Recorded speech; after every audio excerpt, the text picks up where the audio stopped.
So there is the road to the King's Palace. It's called Balogun Street. Balogun? Yeah, Balogun Street.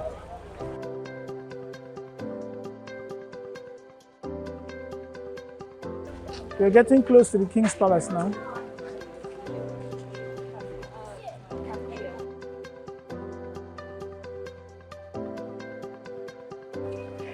This is the Palace of the King. The Oba of Iwaya-Yaba King. That's in Yoruba. Yes, you bow.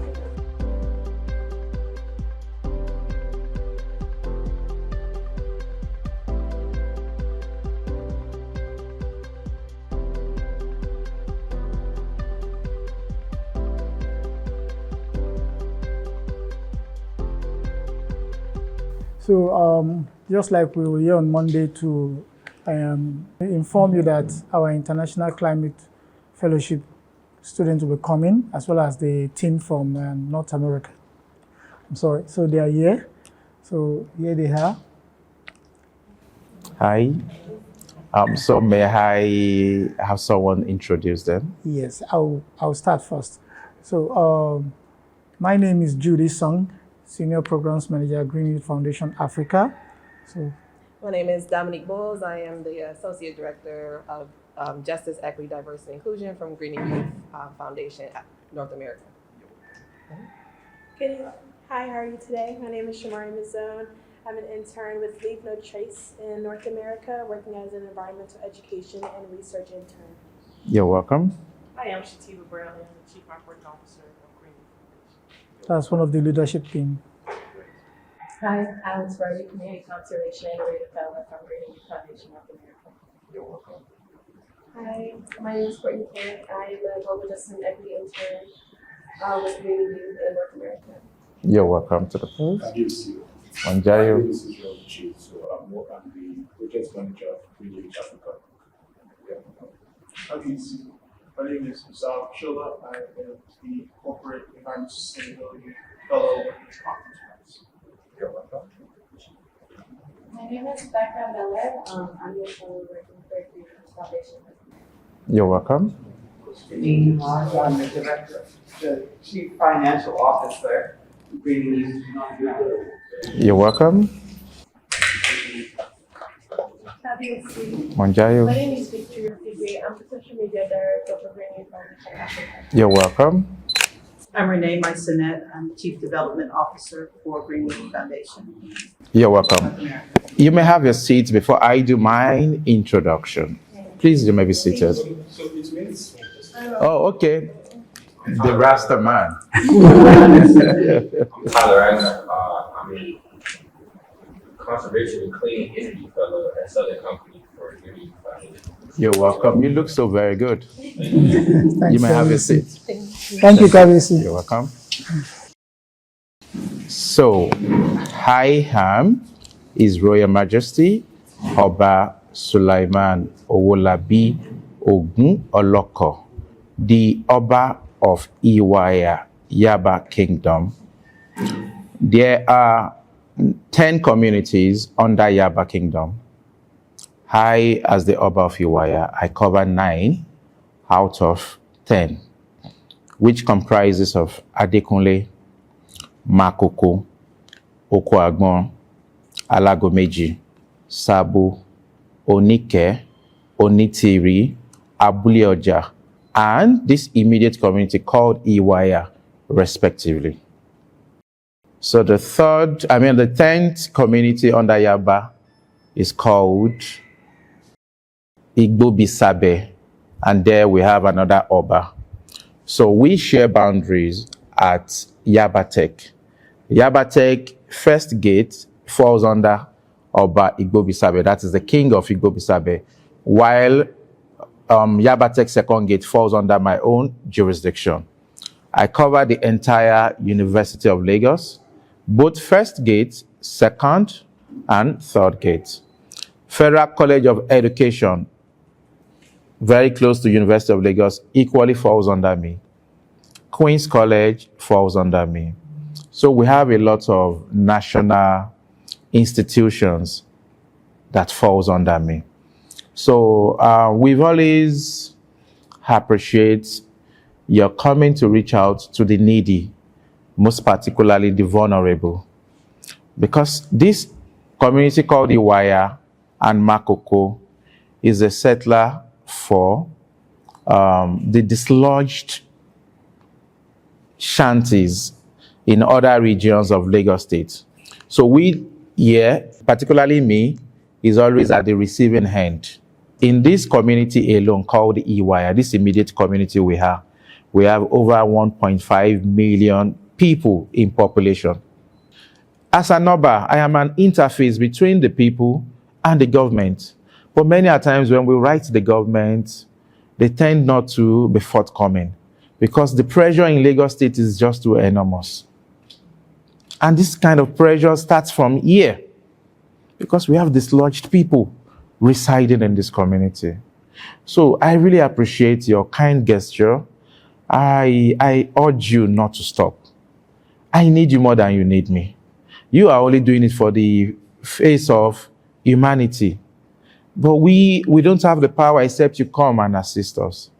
So I appreciate you. I learned you did a solar powering at Makoko, one of the communities where you have settlers living on water. Yes, we have them all over in Iwaya and Makoko. So we want you to extend it down to this Iwaya as well. We have more vulnerables. If you don't mind, I could take you around for you to have a first-hand information. In fact, you'll be close to tears, some of what you'll be experiencing when you get there. We have a lady that gave birth to twins 4 times. Before I ascended this throne, that is before I met her in person, none of these children was going to school. But the moment I ascended this throne, that is when I needed to come back to this immediate community. And I have my palace situated here just for me to have a one-on-one interface with them. And that is when I begin to see that Nigerians, particularly Lagosians and this community, are suffering. We need a lot of helping hands. None of them was going to school before I met her, but the moment I met with her, what are the problems you had? In fact, all the children were looking malnourished. I needed to enroll them in different schools with my personal money, not being sponsored by the government. Along the line, the last 2, one of them died. So I learned she wanted to bury the baby next to her entrance door. I got wind of that. I immediately sent for her. So she came. I was like, what happened? He said she suspected food poisoning. I said, no, you can't bury yet. We have to report this to the police. So I called the divisional police officer covering this environment. And when she investigated, she told me that even the twin brother is at the point of death, that this is a pure malnutrition. So we had to get her signed off to bury the dead. 2 weeks after, the second one too died. So she's left with 6. We have so many cases of such in this community. They can barely feed once a day. We have another person, twins 3 times in the same community. So we have so many cases of such. So we won't want you to stop at this. Please do extend to this community. We need you. And so that is all I think I have to say for now. Thank you. Please feel free to ask questions. I know we spoke about younger kids, and our fellows, we're all in our early 20s. Do you find that the young adults here are interested in seeking higher education, like you see over the land around the University of Lagos, which we toured? Are they interested in desiring to go there and don't have access, or are they more interested in just entering into the workforce? Thank you. Thank you very much. Obviously, education in Nigeria is quite expensive. So it is going to be an opportunity for the young adults to tap into that. Everybody wants to go to school, but they are less privileged. say they don't have the opportunity, definitely if they see, they'll tap into it. That's it. But you see, some of these young adults feels that they have gone beyond that stage of education. So we need to inculcate it in them that you are not more than education. At this point in time in their life, they believe more in learning skills acquisition. But we can make them learn both. While you're in school, your leisure time, you can use it for skill acquisition. So that is that about adult education or young adult education. Thank you very much.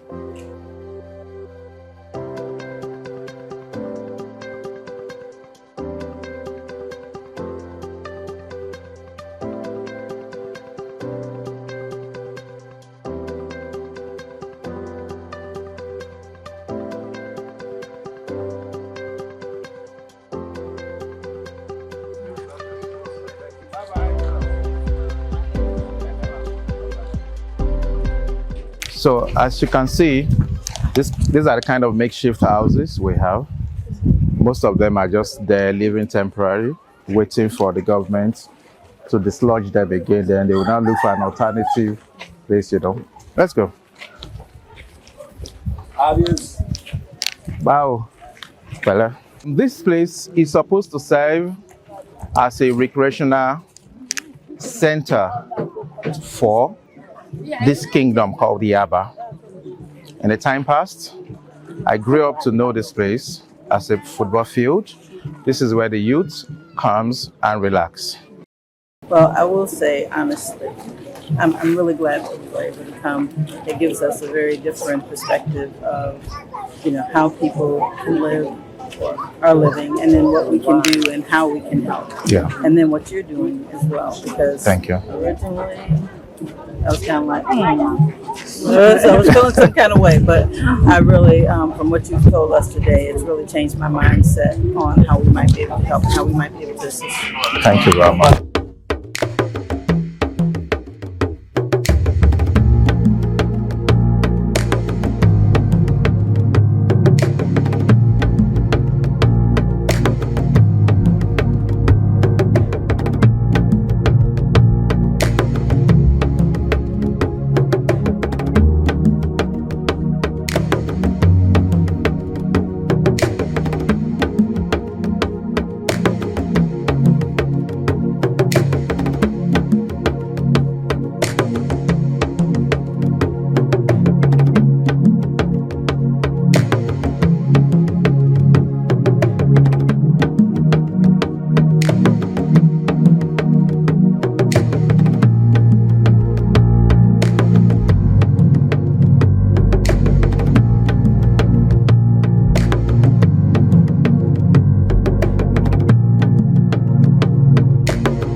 My name is General Gowon. They do call me as a general, but my name is Idowu Gowon. Also, I'm one of the leader of this community. Again, I'm a leader of traditional birth attendants in this community. My name are many, and people knows me, know me very well. They say, this man is the head of this, is head of this. That's why people call me General. Okay. This is a health center. She's asking if it's a health center. This is a health center, but we have a primary health center outside. That's But if you know our level, if you have any patient, as I have about 4 delivery yesterday. Some of them went they went home. Yeah. And I have almost 2 there now. But if you know our level, we know our level. If you know that something wants to go beyond our level, we just refer to PAC to general or tertiary institution. That's what we do. How many people do you normally see per month? More. How many people do you care for? Per month. Patients. Patients. Yeah. by God's grace, some of them 40, 50 and above. No. And pregnant women are not to deliver, not every day they will be delivering. Or sometimes 10, 12, just as you know, 10 delivery a month, 20, it get as we know the season. You know, some seasons like, sorry, women, they'll get more pregnant, more than other days. I said in the winter time, do they get pregnant? No, yes, cold time, they will, sorry, women have to closer to their husband, then they can have more babies. That's the common sickness. The common sickness. The major one is malaria and typhoid. What is it? Malaria and typhoid. That's why, because our environment is somehow everybody you can see it. Environment is very, very somehow, and the mosquitoes and and we are trying to encourage them to do more and to do the environmental sanitation. But you can't go to house to see how do you clean your house, how do you do that? You can't do that. But the major one is a malaria and typhoid. What do you do? What do you use to treat it? We use malaria drugs, and also we use our traditional agbo to herbs to treat sometimes. And okay. Because there's a trend going on now that we use herbs, doctors are actually diving into the unorthodox way of treating, that's using herbs. No. Somebody. She's selling this local gin. Yes. With cost of living and accessibility, how do you guys manage to get products and supplies that are needed to treat patients? How you get your supplies? Your supplies, medical supplies. Medicine now. We do go to Eco Matter to get it. And if you notify somebody that has malaria, you sell and treat. After treatment, you give. With a little money that we can be able to. So there's a market in Lagos, which is called So it's actually very big. That's where they also sell those fabrics. Balogun, yeah, that's the place for space where they get their education from. We'll see how pharmacies are around. So most pharmacies do. Question? Okay. People admitted here, do they stay here if they come sick? Is there lodging before safety? Sorry? People now, they come to stay. Yeah. No, yeah, we do admit it. Some of I said I did about 2 of them that are here now. Yesterday, some of them, as I said earlier, 4 of them are there, the bond are gone home today morning. Had 4 and they have about 2 there, and 3 of them are admitted there, and 1 delivered. No, I said to give us small money that we have been collecting from them. If they don't get stay. Let us see your head. Okay. If you are, but she delivered around around 1 o'clock this morning. I cannot be able to tell them to go home. I have to observe her to know her condition before maybe 10 o'clock in the night. You can see them. How many workers do you have? Work I have some of them are in leave. I have about 10 workers, and I have now I have 4. I trained. The process of how you train And I've trained them. I have some, according to, I have many things I can train, because some angels came from abroad and they trained us that how to deliver. Now I basically on delivery, any type of delivery I can do, but if past my level, Ilinla, that what you call it, Ilinla, that big hospital, that we basically train on delivery. I work as I'm BS holder, but I do pharmacology at Ayudiaraba.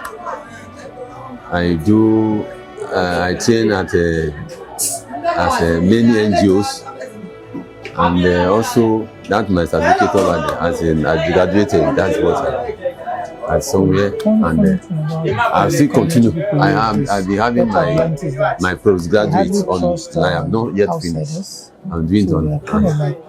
Mostly That's communion kind of. That's my background. Their own people. Okay, so before the solar panel, was there any situation where the night you didn't have lights? No, and if I say that God is wonderful because of this solar panel. Before, if you want to deliver like this, you will take your torch and you take how we going to and we have our light is not current. Tomorrow there will not be light or something else. We use candle sometimes, and we do use our local that's the ochupa. There's a traditional lamp. We do use it. And when I heard my friend, is one of my friend, Elijah. She called me that they are coming. Elijah, why? He said he will come and see my fertility. When he came, she came like this. He saw this place is not good like this. It is darkness. I explained everything to her, and when they came, no, I'm not bothered again. If they take light, I don't know what they call lights again. With those lights, I'm enjoying it. I'm grateful. Maybe I don't know the company that do it. I'm always say thank you every day when I wake up. If I want to take delivery, I just say thank you to the company that do this solar panel. It's very happy. Clear? You got it? And bet you, it's not enough in the house. Okay. I need more because there are some area, my office and other places. There are some because it's not enough. I need more. If I see it, my hand is like this. I'll take more. So, one question is, how was, I know you made mention of delivery, so how is the maternity rate? When you talk about, we don't pray for that, everybody pray for it. How was it before the solar and after the solar? How was it? We didn't pray for that. I said earlier that we know our level.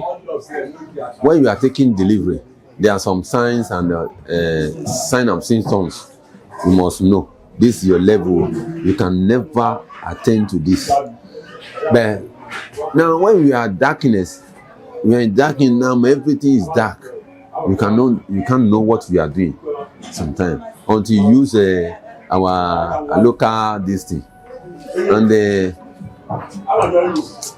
God is wonderful. There was 3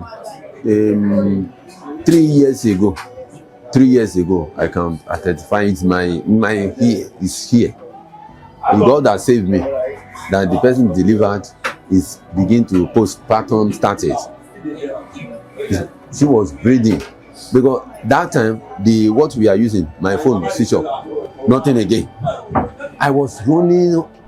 That time I don't know what to do. I just say, my friend. I call one of my friends outside. Before he comes, the blood have flowed. The woman have been. It's almost gone. I said, no, it can't happen like that.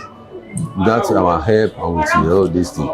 We put her inside the clinic, took her to the general hospital. By God's grace, she's well. But when this thing happen, and we see that there's a panel, you will see whatever you are doing clearly. I'm still repeating. If I can see more, I need more because it's not everywhere. But I'm very happy. It's my happiness. And I still pray for this the company that did that thing for me. Building Youth Foundation. Building Green Foundation. I thank you well. I thank you. I'm begging you. I need more.